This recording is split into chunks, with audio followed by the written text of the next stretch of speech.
भारतीय संगीत इतिहास में ग्वालियर का महत्वपूर्ण स्थान है। ग्वालियर ने आज भी संगीत के सुरों को अपने दिल में सहेज के रखा हुआ है और इसका श्रेय जाता है राग दीपक का गायन करने वाले तानसेन को। तो आइए जानते हैं भारतीय संगीत सम्राट सुरों को तान देने वाले तानसेन के बारे में।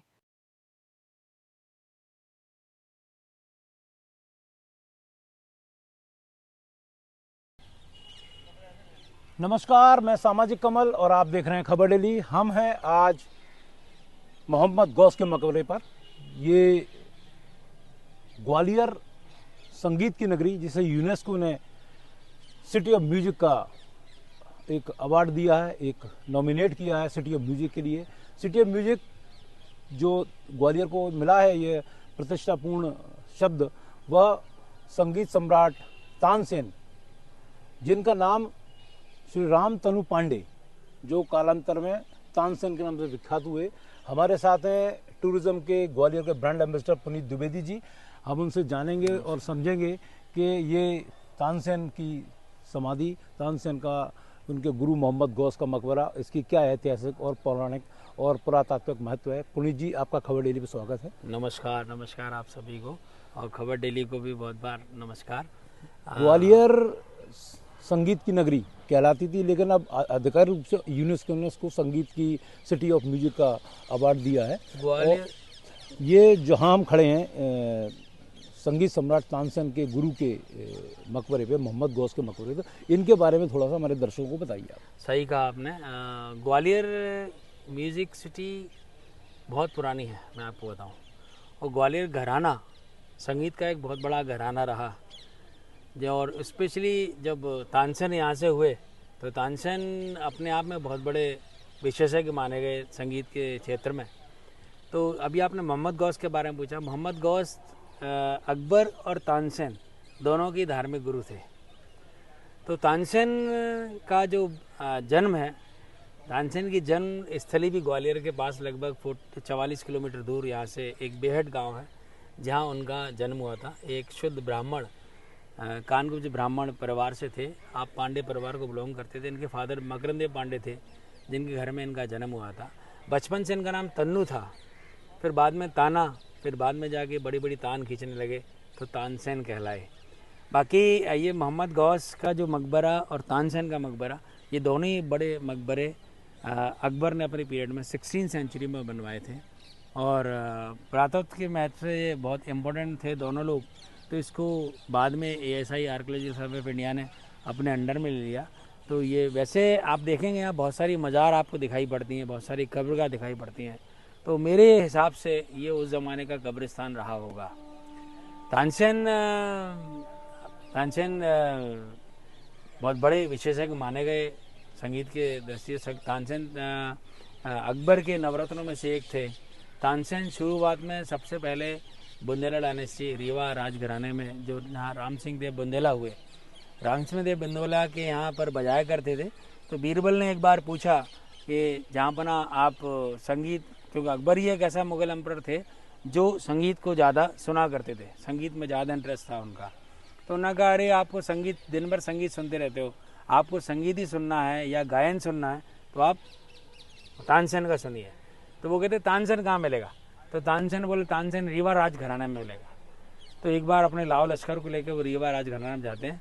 वहाँ पर तानसेन को सुनने के लिए जब एक बड़ी सभा आयोजित की जाती है, वहाँ पर दो काम होने थे। सबसे पहले अकबर ने हाथी पर बैठ के राइड जो की थी, वो सबसे पहले रीवा राजघराना में की थी, मध्य प्रदेश के। और उसकी बड़ी इच्छा थी कि वो एक चाहता था कि मैं हाथी पर राइड करूँ। तो तानसेन की एक खासियत थी कि उसको सुनने के लिए आदमी तो आते ही थे, और आदमी के साथ साथ पशु पक्षी जानवर ये सब आते थे। जब एक बार सभा आयोजित की गई तो वहाँ पर हाथी आए, तो हाथी को उन्होंने पकड़ लिया और उसके ऊपर बैठे। और बैठने के बाद सबसे पहले जो राइड थी एलिफेंट बैट के ऊपर बैठकर अकबर की, वो तानसेन की सभा में ही रीवा राजघराने में कराई गई थी। ग्वालियर का तानसेन की जो उनका संबंध है, जो संगीत का एक बहुत बड़ा यहाँ पे माना जाता है पूरे देश में कि ग्वालियर संगीत की धरा है, संगीत की धरती है। तो तानसेन का और उनके गुरु मोहम्मद गौस का इसमें क्या संबंध निकल के आता है? तानसेन के जो मदर फादर थे, मैं आपको बताऊँ, मकरंदेव पांडे, वो उनको कई वर्षों तक, शादी के बाद तक कुछ इशू था नहीं। तो यहाँ पर ये सूफी सेंट सतारी संप्रदाय के थे, आप मोहम्मद गौस साहब। तो उनके यहाँ बड़े बड़े लोग ब्लेसिंग के लिए आते थे, और उस समय के बहुत बड़े योगा टीचर भी माने गए हैं। जैसे आज हम देखते हैं रामदेव बाबा को, तो रामदेव का नाम बहुत बड़ा था, इनका उस ज़माने में बड़ा नाम था। तो यहाँ पर वो प्रेयर करने आए थे कि अभी मेरे अभी कोई आस औलाद नहीं है, आप कुछ मुझे ब्लेसिंग दो। तो जब इनसे आशीर्वाद लेके गए, और जब तानसेन 3 या 4 साल के थे, उस समय उनको याद आया, ख्याल आया कि यार चलो हमको वहाँ मोहम्मद गौस के पास चलना चाहिए। तो मोहम्मद गौस के पास वो आए, यहाँ पर उन्होंने उसको गोदी में दिया, बोले महाराज जी आपके आशीर्वाद से हमें ये बच्चा मिला था। तो फिर वो यहाँ पर ही उसको शिक्षा दीक्षा के लिए तैयार करा दें। तो उसकी जो शिक्षा दीक्षा थी वो सब मोहम्मद गौस के अंडर में हुई, और उसकी जो संगीत की शिक्षा थी स्पेशली, क्योंकि वो संगीत गाया करते थे। तानसेन बाई बर्थ उनकी आवाज़ नहीं थी, आवाज़ नहीं होने के कारण वो गाते गाते ही उनको आवाज़ आई।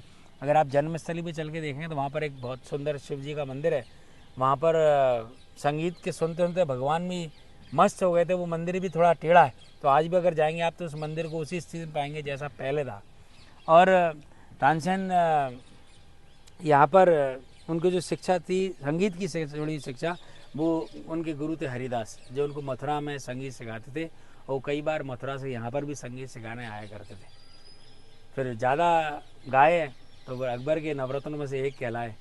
तो एक बार तानसेन की कंपटीशन हुआ, मैं आपको बताऊं, तो क्योंकि और जो म्यूजिशियन थे, संगीतकार, गायक कलाकार थे, वो सब बड़े ज्वेलसी करने लगे कि यार एक इसको इम्पोर्टेंट समझते हैं जहाँ पना अकबर साहब। तो एक बार इनसे कंपटीशन किया जाए, ये राग दीपक गाते थे, और जो इनके कॉम्पिटिटर थे बैजू बाबरा, उनका वो राग मल्हार गाते थे। तो एक बार संगीतकों ने कहा कि अरे साहब एक बार कंपटीशन करा के देख लो आप। तो एक बार उन्होंने राग दीपक गाना शुरू किया। जब राग दीपक गाया तो राग दीपक की जो गर्माहट थी, जिससे थी जो वो बहुत जगह उनका शरीर भी जलने लगा। इतना सुंदर उन्होंने राग दीपक गाया था कि उनको अपने शरीर को जलाना शुरू किया, तो वो एकदम हालत उनकी ख़राब हुई। तो उसी समय उनकी जो बेटी थी सरस्वती, उसका नाम था।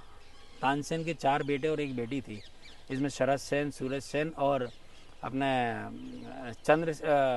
शरद सेन और एक विलास खान, ये 4 बेटे थे और 1 बेटी सरस्वती। सरस्वती संगीत की बड़ी मर्मज्ञ थी। उसने फिर राग मल्हार गाया था, जिससे उसको शरीर में तपन कम हुई, और उसके ठीक 3 साल बाद सेवा करने के बाद ही तानसेन सन 1585 में देहांत हो गया था उनका। तो उनका मकबरा यहीं उनके गुरु की उनकी बड़ी इच्छा थी, तानसेन की एक अंतिम इच्छा थी। उसने अकबर से कहा था कि जब भी मैं मरूं, जब भी मेरा इंतकाल हो, तो मेरे को मेरे गुरु के पास ही स्थान दिया जाए। ये उनकी तय बात थी, तयशुदा बात थी। तब उसी बात को ध्यान में रखते हुए अकबर ने उनके गुरु के पास ही उनको स्थान यहाँ पर दिया है। तो यहाँ पर कई गायक कलाकार जितने भी जुड़े हुए संगीत से, अगर ग्वालियर आते हैं तो वो तानसेन के मज़ार पर जरूर आते हैं सजदा करने के लिए। यहाँ पर मैं बता दूं कि संस्कृति विभाग मध्य प्रदेश प्रतिवर्ष यहाँ तानसेन महोत्सव का आयोजन करता है, जो इस बार अभी 23 दिसंबर को होना है। और यहाँ पर पूरे देश से बड़े नामचीन संगीतकार सुर सम्राट तानसेन रामतनु पांडे को श्रद्धांजलि अर्पित करना आएंगे। हमारी भी यही एक चाह है द खबर डेली की, कि हम अपने लोगों को, अपने दर्शकों को बता पाएँ कि ग्वालियर और उसके आसपास इतना पुरातात्विक महत्व के स्थान है, इतने बड़े स्थान हैं, और जो लोगों को अभी उतनी जानकारी नहीं है उनको जानकारी देंगे। हमारा उद्देश्य यही है कि संगीत सम्राट तानसेन के चलते ग्वालियर जो संगीत के लिए जाना जाता था, विश्व भी उसको मान रहा है। यूनेस्को ने द सिटी ऑफ म्यूजिक का यहाँ पे हमको एक अवार्ड दिया, तमगा दिया है, मुझे ग्वालियर के लिए बहुत गौरव की बात है। हमारे साथ थे हमारे ब्रांड एम्बेसडर घुमक्कड़ी के पुनीत द्विवेदी जी, वे हमें लगातार समय समय पर बताते रहेंगे, और हम आपको भी आगे जानकारी देते रहेंगे। मेरे चैनल द खबर डेली को आप लाइक करिए, सब्सक्राइब करिए, कमेंट करिए, शेयर करिए। धन्यवाद। नमस्कार।